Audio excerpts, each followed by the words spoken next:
Welcome to the Long COVID podcast with me, Jackie Baxter. I am really excited to bring you today's episode. Please do check out the links in the show notes where you can find the podcast website, social media and support group, as well as a link to buy me a coffee if you are able. You should not rely on any medical information contained in this podcast and related materials in making medical, health-related or other decisions. Please do consult a doctor or other health professional. I love to hear from you. If you've got any suggestions or feedback or just want to say hey, then please do get in touch. I really hope you enjoy this episode, so here we go.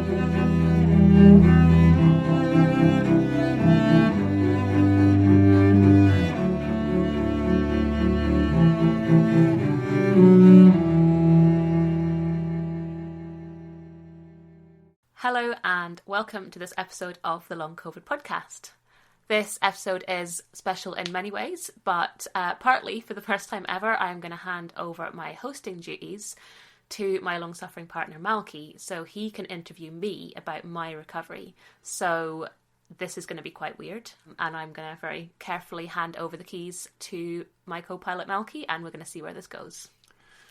Yeah, it's going to be interesting, this. So I get to turn the tables on you and start by asking, so can you tell me a bit more about yourself pre-COVID? So, yeah, I think this was something that I noticed when I was interviewing other people about their recoveries, that the story didn't really start with the illness. The story actually began long before, in some people's cases, because what was going on before has seemed to be, at the very least, relevant for everyone.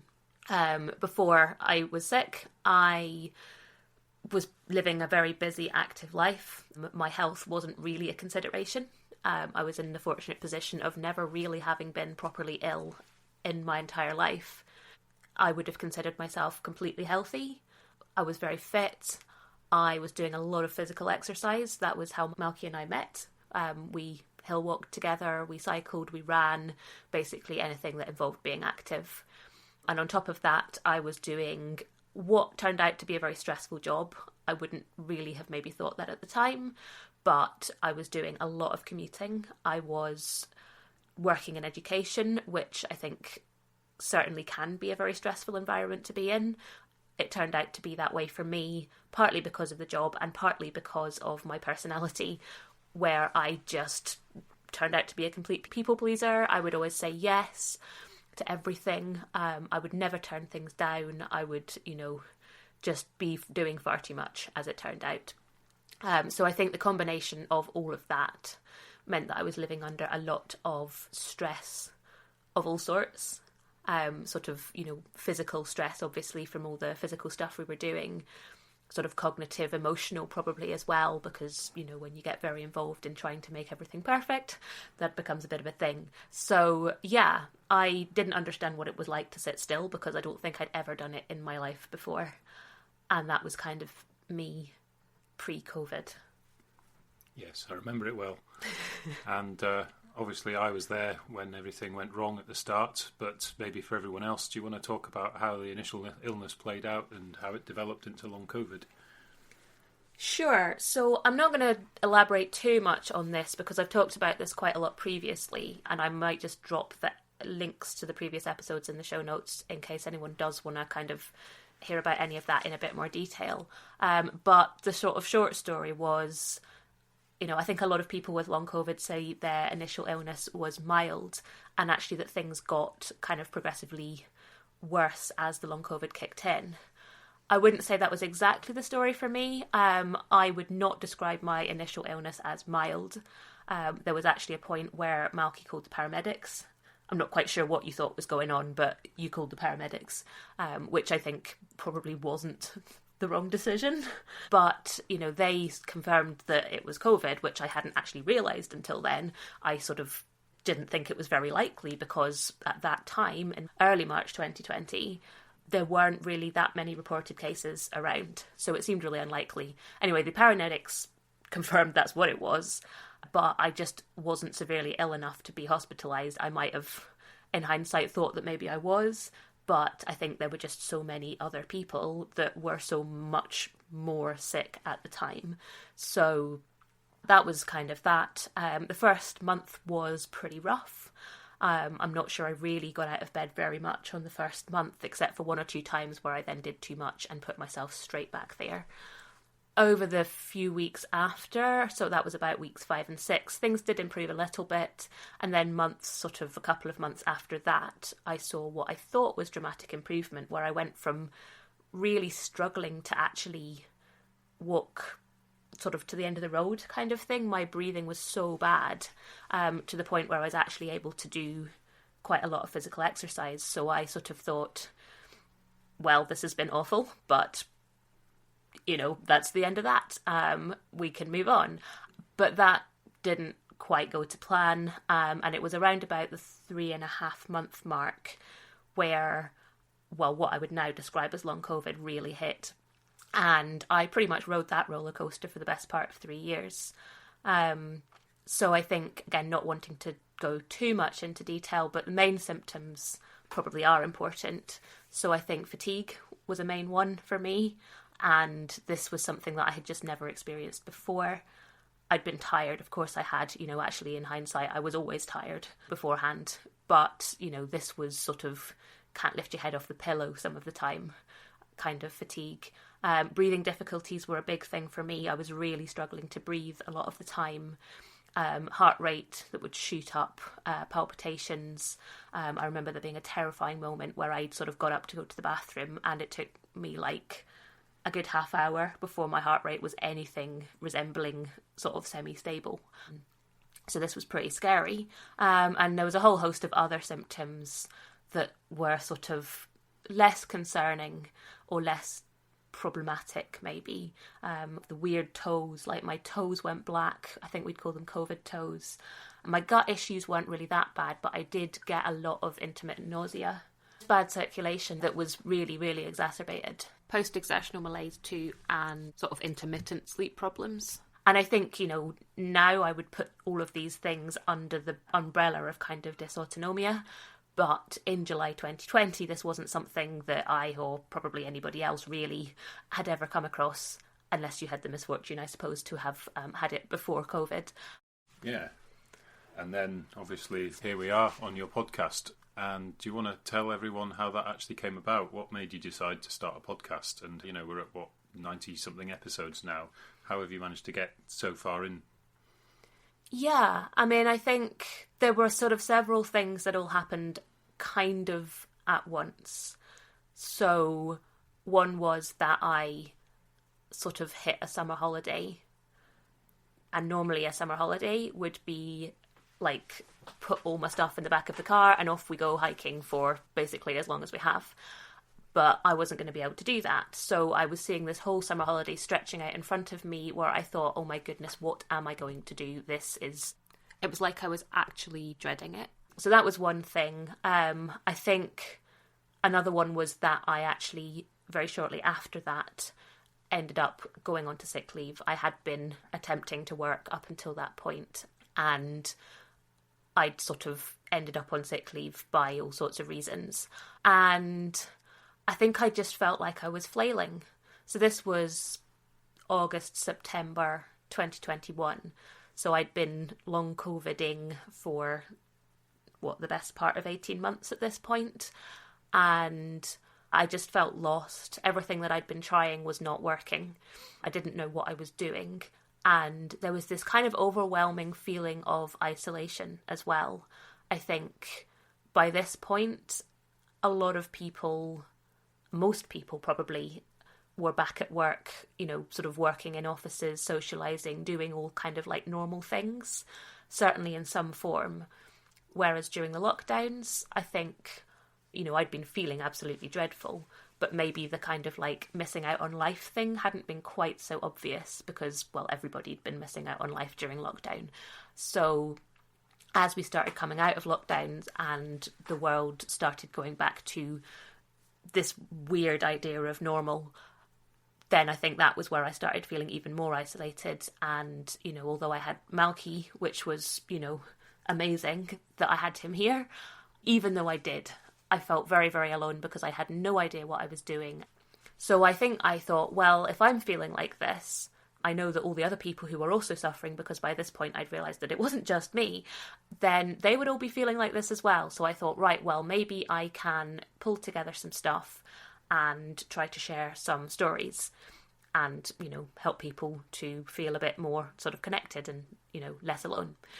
That was kind of how it started, and it really just exploded really into something where I was speaking to people in all sorts of different countries across the world, people who are medical experts in sort of different aspects of long COVID, and researchers who are, you know, researching into long COVID or, you know, related illnesses, and people who are sharing their lived experience stories. And, you know, I did a Google map quite recently of all the different places where I'd interviewed somebody, and it really is pretty worldwide. But yeah, it was just amazing, and it made me feel useful. And that's probably a whole topic that's worth going into at some point. But, you know, it was this bringing people together, connecting with people, and, you know, I mean, all the things that I found that helped me really were things that I found through the podcast. So, you know, it really was a lifeline. It was really helping me to understand what was going on, and from that, what I could do about it. Then sharing that with others so that it might help them as well. So do you want to elaborate on the things that you thought helped then? Because, yeah, I'd say most of the things that you found that helped did come from that. Yeah, so, I mean, I think to begin with, I found all the things that didn't help. So, you know, my personality probably didn't help here. I thought, oh, well, this kind of sucks. I know what I'll do. I will push through. I will exercise. I will push through more, because that is all I had really ever known. So when that didn't really work so well, I did it more. And when that still didn't go very well, what did I do? Yeah, I did it more. So I was still working from home initially, and, you know, the education system was struggling to adapt to online working. So to start with, my workload was thankfully pretty light. In hindsight, I should never have even been attempting to work. But at the time, I was, I think, just kidding myself into thinking that I was getting better. And this just went on and on and on for, a year maybe, really, before I really kind of thought, I'm not sure this is working. And, you know, in hindsight, I was getting worse. I think within this time I had joined some support groups. This was something that Malky suggested to start with. He said, you know, you should join a support group. And I think my initial thing was like, that just sounds really depressing because everybody's going to be like ill. And that was kind of the case, but also it was a community where people really did understand, and all these weird and wonderful symptoms that I was getting, I was able to kind of go, oh, it's not just me.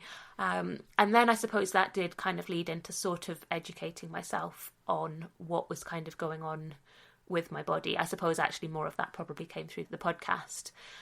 That was definitely a kind of, I don't know, a validating moment maybe, joining the support group. And I think that is important, you know, being validated by, well, anybody, but, you know, finding community and people who are having similar or certainly relatable experiences. But yeah, I've got a big three, really, of the things that helped. So I mentioned that my breathing, I had a lot of breathing difficulties. They were really, really severe early on. But even like a year on, after a year of, you know, trying to do the wrong things, it was still really, really bad. So yeah, breathing was the first thing that I found. So discovering actually that I had completely dysfunctional breathing, like it would have struggled to be that much worse, really, my breathing. So the first thing I did was basically retrain myself to breathe. And this was hilarious to start with, because I thought, well, how can you breathe wrong? Like, you know, breathing is a thing that you either do or you don't. But it turns out that actually breathing is something that you can do wrong, and that fixing it was absolutely huge, because that then obviously fixed my breathing issues, or a lot of them, but it also helped with the heart palpitations and all of that sort of stuff as well. So that had a huge impact on that. But then once I had actually kind of fixed my breathing pattern, I was then able to use the kind of power of the breath to then influence what I had by this point started to understand was the autonomic nervous system. And this was part of dysautonomia, where your autonomic nervous system, which effectively controls most of what goes on within your body, when you have dysautonomia, your autonomic nervous system is kind of wonky and it just doesn't really kind of function that well, which is why all of these different processes in all these different places of your body kind of are all misfiring in different ways. So once I kind of understood this and I had actually learned or relearned how to breathe, I was then able to use the breath to influence the nervous system. So when I started getting heart palpitations, for example, I was able to use my breath to calm the nervous system down to improve things. And this was just such a powerful tool. And I got really obsessed with breathing, and I still am really obsessed with breathing because I'm actually currently finishing my breathing instructor training. So that was a big thing for me. And then that led me into yoga nidra and sort of very gentle yoga and this concept of real rest. And I think I mentioned already that I didn't really know how to not do things. And I think it had never crossed my mind that, like, not doing things was even a thing that people should do. I think, you know, this whole experience, I suppose, has challenged quite a lot of things that I thought before. You know, it's like people that were sitting around kind of doing nothing and relaxing. Well, why aren't they doing things? And, you know, obviously I now know that that's a completely ridiculous thing to think, but I think my way had always been that I was always busy, I was always doing things, so resting was boring, no thank you. But I needed to rest, I needed to not do things, but my brain wouldn't allow me to do this. My brain was like a hamster wheel, it was going round and round and round and round and round. So every time I did try and lie down and rest, it was just kind of, you know, talking at me and not allowing me to actually do that. And when I discovered Yoga Nidra, this was, I think, the only way I really found to properly switch off. And, you know, don't get me wrong, my brain would still wander some of the time, but it was so helpful. And I would just do these pretty regularly, wouldn't I? And I would always feel better after it. You know, sometimes it would work better than others, but it would always help. And the same with the very gentle yoga. You know, I was able to do that some of the time, and it would feel like I'd kind of moved my body, but without kind of depleting myself of energy. Because if it was very gentle, then, you know, hopefully you're getting more benefits from it rather than knackering yourself. So yeah, step 2, I think, was really kind of embracing. I'm not sure if embracing is quite the right word, but, you know, embracing out of necessity, real rest. And accepting as well, I think, that it was a necessary part of everybody's life. Even healthy people should rest, and that you didn't need to earn rest, that rest wasn't a bad word, it wasn't lazy, it was something that everybody should build into their days. So I think that was a bit of a moment. And then the third big thing for me has been cold water. And I think this was something that had to happen certainly after the breathing, because if I had tried to get into cold water when my breathing had been completely dysfunctional, as it was to start with, I probably would have hyperventilated, which is basically what I was doing anyway, and passed out in the water, which for obvious reasons is not a very good idea. So I think the breathing had to happen first.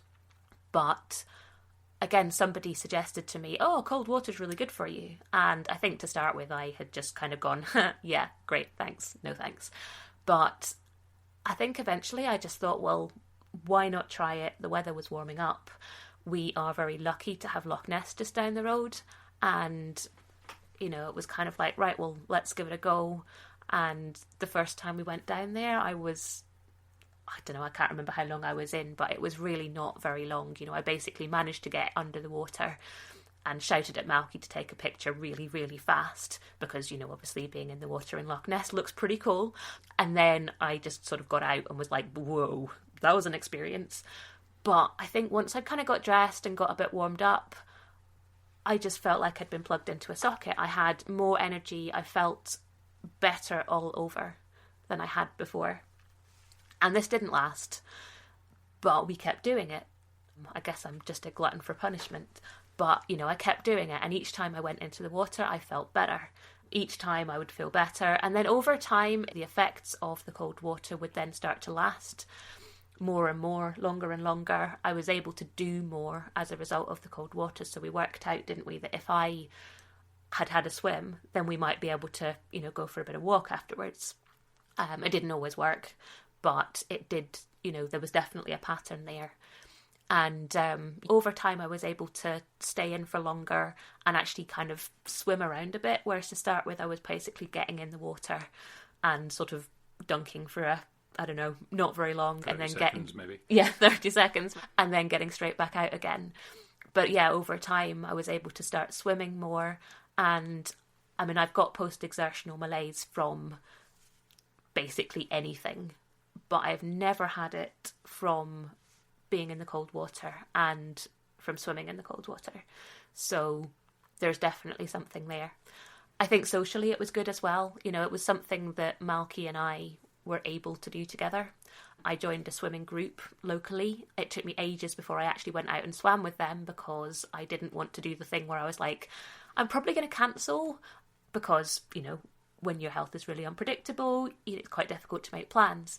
And eventually I just went. And I realised that actually these people weren't going to judge me for not showing up because they didn't know me before. They all had their own reasons for swimming. And actually it was just really nice to actually have some friends other than Malky. And it also meant that Malky didn't have to come swimming with me so often. And it gave me a load of confidence, I suppose, to just be able to get out the house on my own in a way that I wasn't really before. So that was my big three. I think a few other things, just de-stressing. Allowing myself to let go of things. So, I suppose I'm quite independent maybe, or certainly I was, and I didn't want to let go of chores, but, I was forced to. And then I think it was when I just thought, actually, Malky can just do all of them. And you sort of did. Yeah, it kind of worked. Worked. All the things that need doing got done. Yeah, it was kind of like what's important and what isn't. And if the chores were important, then Malky did them. And if they weren't that important, then they just kind of didn't really get done. Our floor didn't get hoovered very often, but who really cares? And letting go of work as well. I was sort of given a choice between going back to work physically and going on to sick leave. And going back physically just wasn't really an option. So I went on to sick leave about 18 months after I had got ill in the first place. And at the time, I didn't want to, but looking back on it, it was the best thing that could have happened. So really allowing myself to let go of that and, be able to focus on me rather than pushing myself through stuff that I shouldn't have been trying to do in the first place. So I think that was quite a big thing as well. I think also as things did improve, learning when I could do things and when I shouldn't. So really learning to listen to the signals that my body was giving me. Getting outside and doing some form of movement was incredibly important to me, but I had to bring this down to a level which I could manage. And although I didn't always succeed at this, I did get better at it over time. I tried lots of other things. Some of them helped a bit. So I did the SSP, this is the Safe and Sound Protocol, and I did find that useful. The medicinals I tried as well. I've done a whole blog post on that. It was quite an experience. I think it did help my gut a bit. I wouldn't have said it was a huge improvement, but it was definitely worth trying. And journaling as well was quite useful. I don't use it often because I'm not really a writer, but I have used it to quite good effect sometimes, if I'm feeling really stressed or really anxious about something. That's something that I have done a bit. Things that I tried that didn't help, I tried a whole load of different supplements. I don't think any of them made any difference to anything other than depleting my bank account. I tried nattokinase, which again didn't seem to make any difference whatsoever except giving me completely insane periods, which I really didn't need on top of anything else. I tried this frequency machine, which didn't seem to help, and I tried cutting out all sorts of things from my diet, which again didn't seem to make any difference. And I think, it was worth trying all of those things, but they didn't make any noticeable difference, so they all got abandoned sort of once I decided that they weren't helping. But I think one other thing that was a big help was starting to speak to a counsellor. And this was something that I didn't want to do because, well, I didn't need to. I had Malky. And then it was actually speaking to Susie Bolt in maybe October, I think, 2021, where she said, oh my goodness, you can't put all that onto him. And I was like, oh, yeah, okay, maybe you've got a point. So I started speaking to somebody, and she has been absolutely brilliant. I don't know, it was helping me to deal with my stuff, basically, while I worked my way through stuff. And, you know, all the sort of the ups and the downs and the sort of mental side of it, which I think really can't be underestimated. And she was great to bounce ideas off. She was great at kind of just putting me back on my feet when things had not gone so well, and keeping me kind of a bit more balanced, and questioning me as well sometimes, some of my maybe assumptions about things, or, you know, asking me why I was thinking certain things, or why was I trying to make myself do certain things. So she was great. Because I think one thing, as I started finding things that helped, so my breathing, my yoga nidra, my cold water, as I started seeing improvement physically, it was almost like it unmasked a whole load of other sort of mental health stuff underneath that I hadn't really been aware of, because I'd been so focused on the physical. Because, I mean, why wouldn't you when you're sort of being smashed in the face with, like, I can't breathe and my heart's gone insane?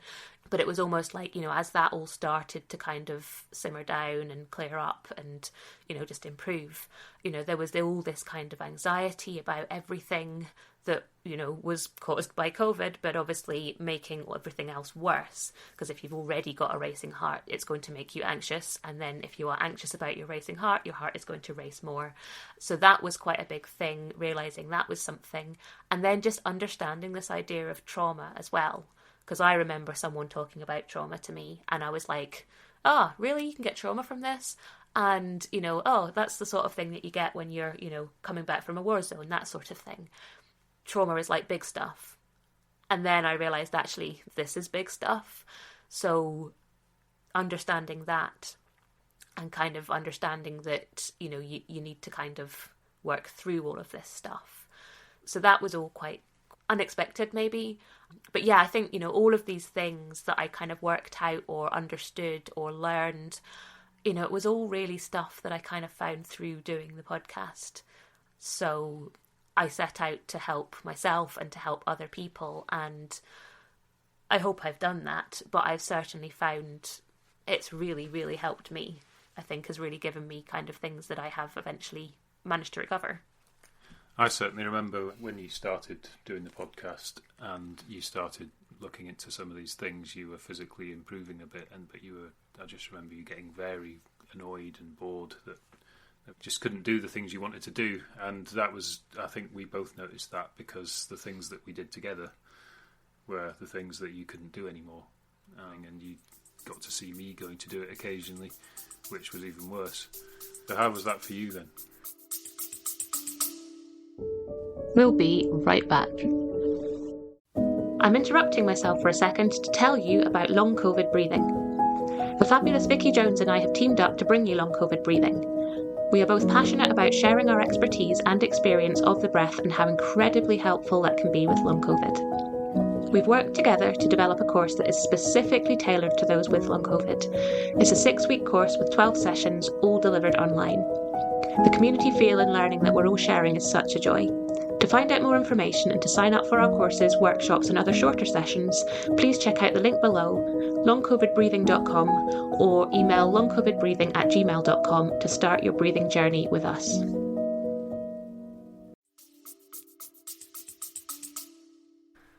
Yeah, I mean, it was horrible. I think the things that made us us were the things I couldn't do, which made it even harder to stop pushing through, because, you know, Malky was like, let's go for a walk, and I was like, I can't do that, or I certainly shouldn't do that, because it always makes me feel worse.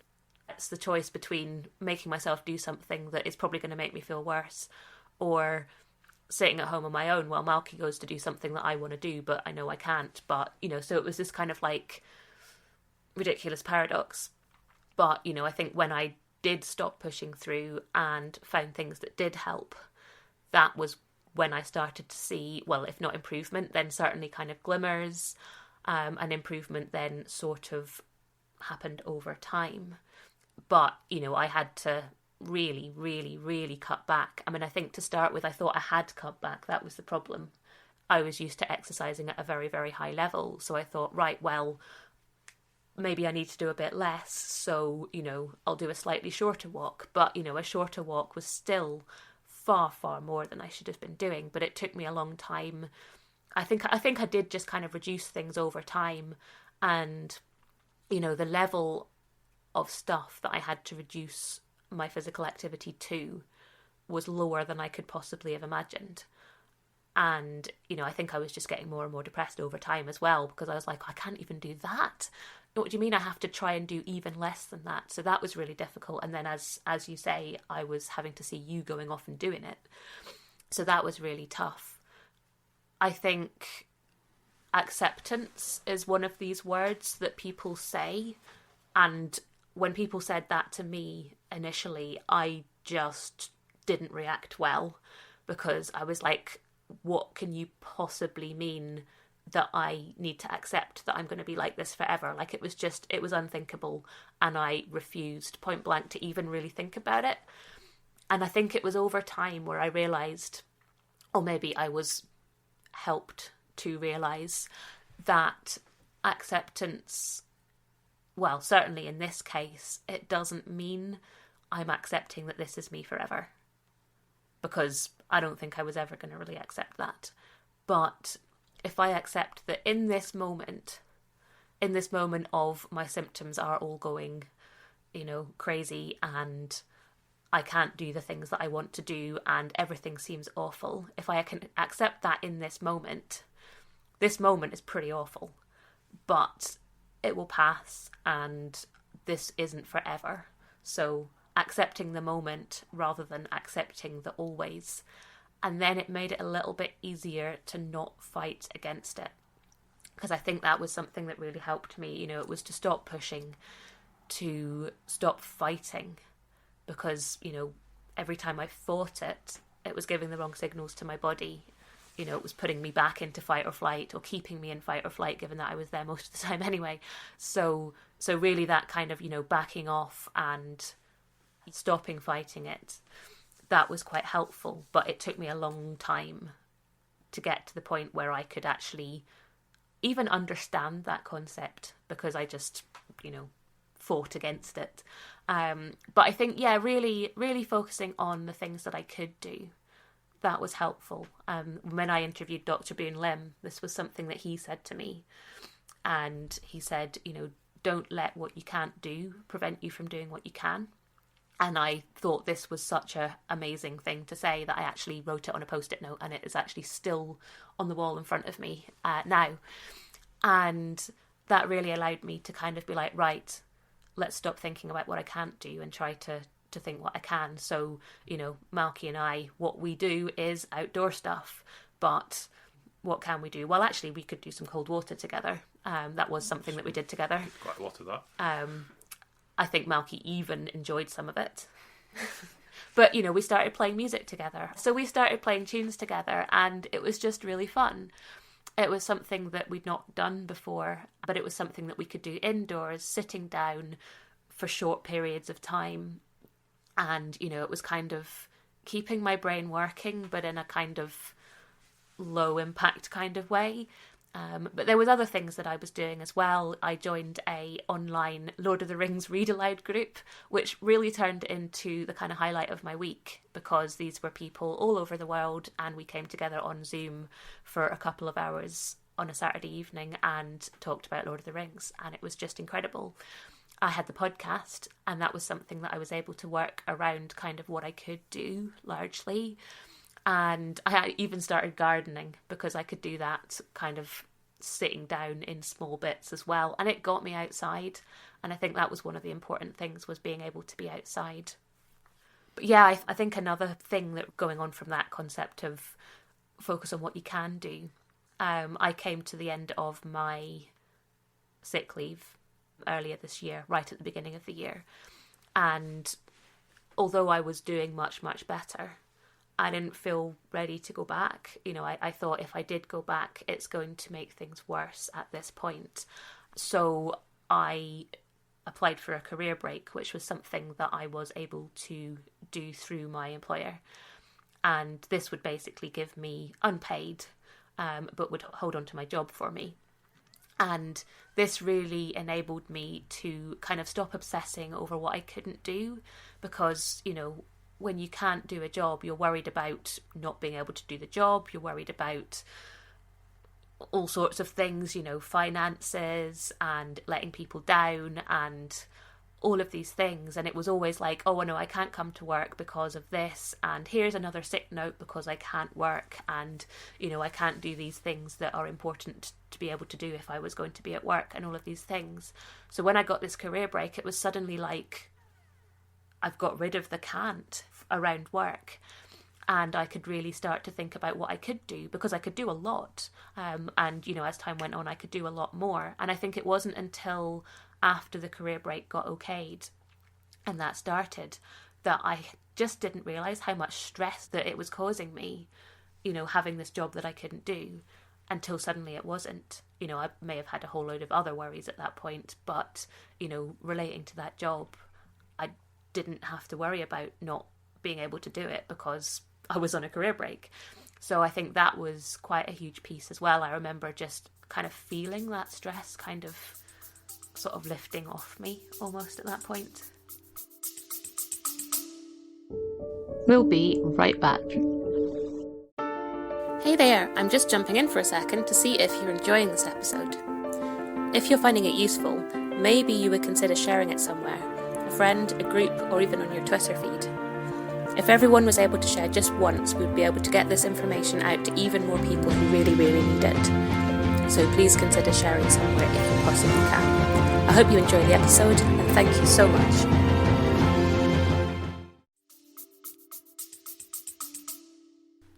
Yeah, I think I remember after that you definitely made some fairly noticeable improvements fairly quickly, but then that led you to here. So how did you know that you were fully recovered in the end? Yeah, I mean, this has been a kind of a process. So the career break definitely helped, because that just removed a load of stress that I just didn't realise was there. And, you know, stress was something that I learned was such a massive exacerbator, if that's even a word, of my symptoms. So any sort of stress, you know, was, be it an argument with Malky or another sick note or, you know, whatever. So that was really helpful. And I think it was around about March where Susie Bolt suggested, would you like to do the Fern programme? And I sort of said, what's that? And I thought, well, if she thinks that it would be helpful, then maybe it would be. And I actually did find it really useful. I think going into that, looking back on it, I was probably about like 95%. I find it really hard to put percentages on it, but, you know, I was doing really, really well. It was just like I was stuck at this I'm almost there kind of thing, but there were just so many bits and pieces that were still kind of a problem. So, but I think at the time I didn't realise quite how well I was doing. I think at the time I was still thinking that, you know, there were way too many things wrong. So yeah, I found it really useful. And one of the things I learned through doing it was that I was a perfectionist. And, you know, if you'd have asked me 4 years ago, are you a perfectionist? I'd have said, well, yeah, duh. But I think it was really realising actually how much of a problem that was, or how much of a problem it could be if it took over your life. Because, you know, if my recovery had to be perfect, then I was kind of constantly putting myself under pressure. So yeah, realising that actually how kind of detrimental being a perfectionist was, or could be. You know, I think it's useful maybe in some areas of your life, but if that's all you ever are, then, you know, being a perfectionist and trying to do everything really fast is kind of not a great thing to be doing all the time, especially when you're ill, and actually you need to be kind of being kind to yourself and, you know, not putting yourself under pressure. So I think this was quite a useful thing. I think the Fern programme is useful in other ways. There were a lot of things that I knew already, but it was almost like Susie put them in a nice neat little box where I went, oh yeah, I knew that already, but now I can actually kind of use it as a tool. So I would definitely kind of recommend people looking into that if they're interested. Because I think it really helped me to step out of the illness and sort of embrace living life. I was so worried about overdoing things that I was actually, putting myself into a big state of anxiety about stuff, which was then making stuff worse. So it's kind of just allowing myself to kind of step out of that and to go, actually, I think I am actually okay. And, the final realisation of actually realising that I was recovered was actually while I was being interviewed by Laurie Rivers for her Holistic Healing Summit, which has just taken place. And, she was asking me how I was doing. And I did the whole thing where I was like, yeah, I'm doing really, really good. I'm not sure I consider myself ill anymore. I wouldn't say I was recovered, but I'm not sure that I'm really kind of ill anymore. And I think we must have been talking about this perfectionism thing, where I suddenly went, oh my goodness, I'm doing it again, aren't I? My recovery has to be perfect, but no one's ever perfect. Because if you walk down the street and, asked any person on the street if they were 100% completely fine, they would either say, no, I've got a little niggle here or I've got something there, or they would be lying, I think. Nobody's health is perfect. So realising that actually I'm not the same person I was before. Actually, I think in a lot of ways I'm better. But, now my life, instead of having a really crappy immune system because I was constantly stressed, actually now the thing that I have is maybe I have a bit of anxiety. There's all sorts of trauma that I have now been through, and that has kind of changed me. But actually, I'm fine. And it was almost like I was expecting this moment of fireworks. And, well, I suppose like having this realisation while you're being interviewed on kind of video, if that wasn't a sign, then I don't know what is. So I think it was when I realised that I was able to push myself and not have to worry about doing things because there weren't repercussions, or certainly that there weren't repercussions beyond what a regular healthy person would have. So I think that was the moment for me. And I remember going through to see Malky after I'd finished that interview. And I was like, Malky, guess what? And you were like, what? And I was like, Malky, I'm recovered. And Malky said, I know. And it was almost like, Malky said to start with, when I first got ill, that my brain was ahead of my body. So my body wasn't able to do things, but my brain still was telling me that I should be.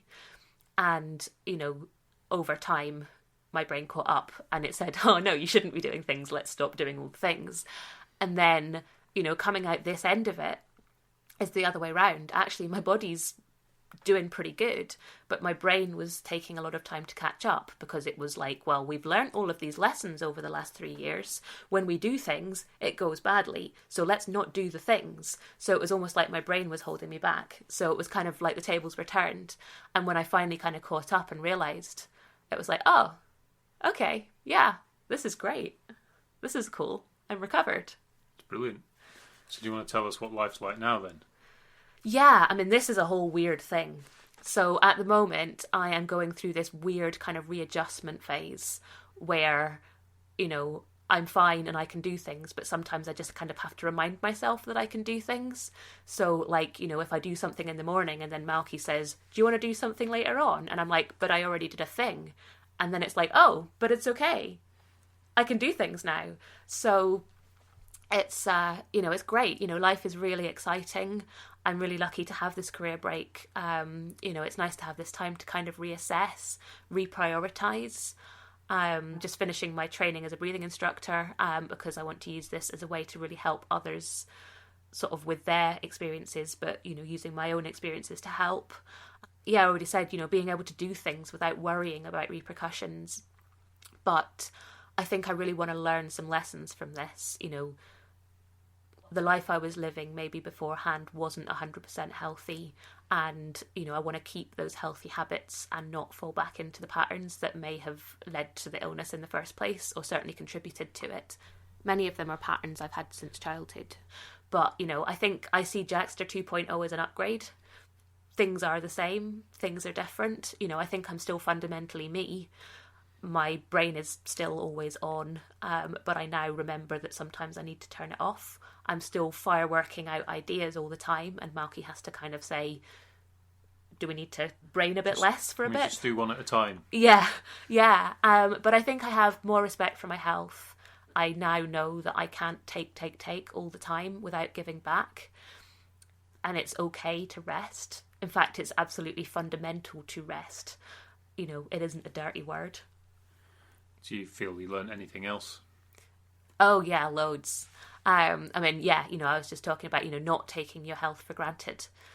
I'm now recovered, but I still want to be as healthy as I possibly can be. So I'm in the best possible position for if, I mean, probably more likely when the next kind of life stressor comes along, whatever that is, you know, be it an illness or something else.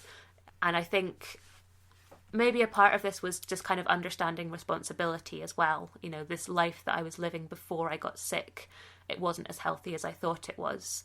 You know, I thought fitness and health were the same thing, and it turns out that actually they're really not. You know, they're obviously related, but, you know, health is probably more important.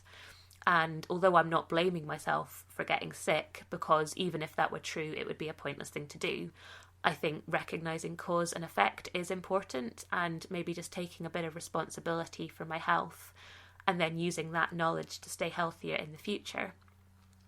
I think I've learned the concept of boundaries. I mean, if someone had said boundaries to me before, I'd think about like boundaries on a map. But actually boundaries, like this thing where we can say no and we should say no, you know, not all the time, but not being taken for granted and just really standing my own ground in places where I maybe didn't realise I needed to before, but I certainly appreciate that now. And I think really listening to your body as well, that was something that I just never did. You know, it was clearly trying to tell me something before and I wasn't listening to it because I didn't think I needed to. But, you know, no one else knows your body better than you do. So, you know, if I'm not going to listen to it, then nobody else is. Which is all really good advice. So if you met yourself now, the you of 3 years ago, and you just got ill, what would you tell yourself? I mean, being me, I would tell myself lots of things and I probably wouldn't listen to any of them. But, you know, I think I would say to keep an open mind. The things that helped me the most were actually the things that I probably would have dismissed out of hand if they'd been suggested at the start. You know, my doctors didn't really help me, which I think doesn't say a lot for the medical system in terms of chronic illness. Although, to be fair to them, they did believe and try to support me where they could. But I also see that as being quite empowering, that I kind of worked this all out myself, you know, with help from other people. I think, yeah, remember that this journey is not linear. There will be ups and downs. But yeah, rather than being devastated by the downs, you know, there's this amazing quote. I can't remember who said it, but they talk about trying to see sort of the downs as speed bumps. They slow you down, but they don't ultimately stop you from getting where you're going. I think another thing is to ask for and accept help, because that's not something that came naturally to me. Once I allowed Malky to actually take over stuff and had gone on to sick leave from work, that was when I started to pull things together and to see an improvement. At the time, it felt like giving in. It felt like giving up my independence. But in hindsight, I should have done it from the start. And I think, yeah, beyond that, be kind to yourself. You know, it sounds kind of wishy-washy, hippy-dippy, doesn't it? But I think it really is true. Someone I interviewed talked about mental self-harming, and I think, you know, it sounds a bit dramatic, but actually we can be pretty awful to ourselves, and when things are difficult we will make mistakes and we will probably say things to others that we don't mean, and we say things to ourselves that we don't mean. So, you know, I think be as kind to ourselves as we would be to somebody else that we care about. And I think as well, just a belief in recovery. Belief that you will get there. I think belief is fundamental to recovery. So even in those bad moments, keep believing that you will get there, because if you lose that belief, it can become a pretty dark place, I think. Well, yeah, that's brilliant advice. So, well, thank you for being a guest on your own podcast and for sharing your story. Jackie will be back next week in the usual seat without me asking much more useful questions to somebody else. Thank you. Cheers. Thank you so much to all of my guests, and to you for listening. I hope you've enjoyed it, or at least found it useful. The Long COVID podcast is entirely self-produced and self-funded. I'm doing all of this myself. If you're able to, please go to buymeacoffee.com/longcovidpod to help me cover the costs of hosting the podcast. Please look out for the next episode of the Long COVID podcast. It's available on all the usual podcast hosting things. And do get in touch. I'd love to hear from you.